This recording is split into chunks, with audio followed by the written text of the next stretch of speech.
कि किस तरह से मैंने अपनी कविता को शुरू किया, लेखन का कार्य, वो मैं आप लोगों को सुनाना चाहता हूँ। उम्मीद करता हूँ कि आप लोगों को अच्छा लगेगा और आप लोगों का साथ सहयोग मिले।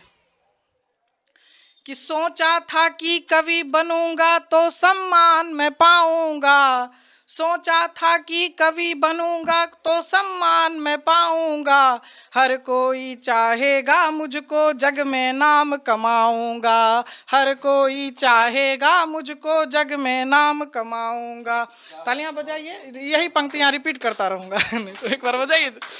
कि सोचा था कि कवि बनूंगा तो सम्मान मैं पाऊंगा, हर कोई चाहेगा मुझको जग में नाम कमाऊंगा,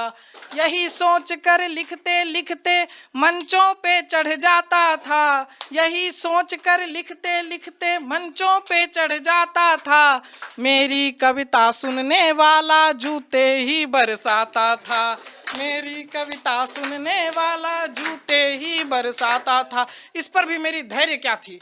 कि श्रोताओं की गाली मेरी जोश बढ़ाने वाली थी, श्रोताओं की गाली मेरी जोश बढ़ाने वाली थी, जूते चप्पल की आवाजें लगती मुझको ताली थी, जूते चप्पल की आवाजें लगती मुझको ताली थी, इसी जोश में घंटों तक मैं माइक पकड़ा रहता था, इसी जोश में घंटों तक मैं माइक पकड़ा रहता था, बड़े बड़े कवियों के टाइम को भी जकरा रहता था, बड़े बड़े कवियों के टाइम को भी जकरा रहता था,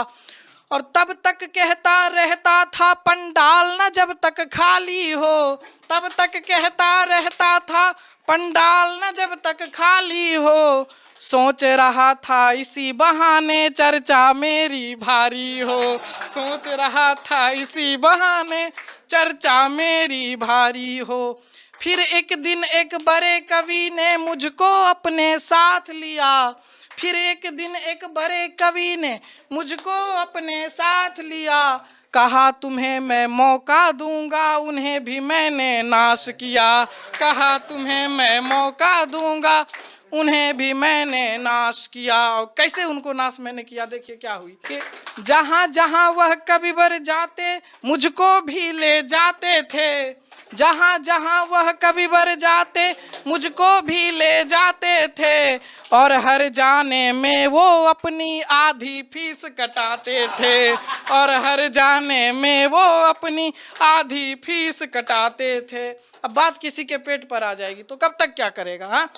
तो बहुत दिनों तक झेला मुझको फिर आखिर में छोड़ दिया, बहुत दिनों तक झेला मुझको फिर आखिर में छोड़ दिया, मैंने भी मंचों पे जाकर माइक उनका तोड़ दिया, मैंने भी मंचों पे जाकर माइक उनका तोड़ दिया। अब बात यह है कि जब इतनी अभद्र हरकत के बावजूद मुझे कवि सम्मेलन में क्यों बुलाया जाता है, उसका कारण है कि बिना बुलाए ही जाने की मुझको लगी बीमारी थी, बिना बुलाए ही जाने की मुझको लगी बीमारी थी, इसीलिए तो मुझे बुलाना उन सब की लाचारी थी, इसीलिए तो मुझे बुलाना उन सब की लाचारी थी। तब जाकर कुछ विद्वजनों ने आपस में विचार किया, तब जाकर कुछ विद्वजनों ने आपस में विचार किया, 2-4 मिनट की खातिर मुझको मंचों पर अधिकार दिया,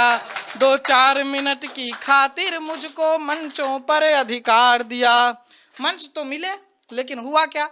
कि कवि समझकर नहीं किसी ने कभी मुझे सम्मान दिया, कभी समझकर नहीं किसी ने कभी मुझे सम्मान दिया, कहा सभी ने इस मूर्ख ने कविता को बदनाम किया, कहा सभी ने इस मूर्ख ने कविता को बदनाम किया, कहा सभी ने इस मूर्ख ने कविता को बदनाम किया। आयोजक जी बोले हर मंचों पे तुम्हें बुलाऊंगा, शर्त थी, आयोजक जी बोले हर मंचों पे तुम्हें बुलाऊंगा, कविताएं नहीं पढ़ना भैया पूरा फीस चुकाऊंगा, कविताएं नहीं पढ़ना भैया पूरा फीस चुकाऊंगा। और मुझे लगता है कि किसी कवि को अगर ये कहा जाए तो उसकी सबसे बड़ी अपमान वहीं पर की जाती है। तो मुझे लगा कि जीवित लोगों ने मेरा अपमान किया, मुझे लगा कि जीवित लोगों ने मेरा अपमान किया, इसीलिए मैं कविता पढ़ने सीधा कब्रिस्तान गया, इसीलिए मैं कविता पढ़ने सीधा कब्रिस्तान दिया, इसीलिए मैं कविता पढ़ने सीधा कब्रिस्तान गया। वहाँ एकदम शांति से पढ़ेंगे, कोई रोक टोक नहीं होगी। बिल्कुल बिल्कुल। मुझे लगा कि जीवित लोगों ने मेरा अपमान किया, इसीलिए मैं कविता पढ़ने सीधा कब्रिस्तान गया, इसीलिए मैं कविता पढ़ने सीधा कब्रिस्तान गया। मेरी कविता की शक्ति से सारे मुर्दे जाग गए, मेरी कविता की शक्ति से, मामूली आदमी नहीं है, कविता की शक्ति से, मेरी कविता की शक्ति से सारे मुर्दे जाग गए, मार मार कर मुझे तमाचे कब्र छोड़ कर भाग गए, मार मार कर मुझे तमाचे कब्र छोड़ कर भाग गए। बहुत बहुत धन्यवाद।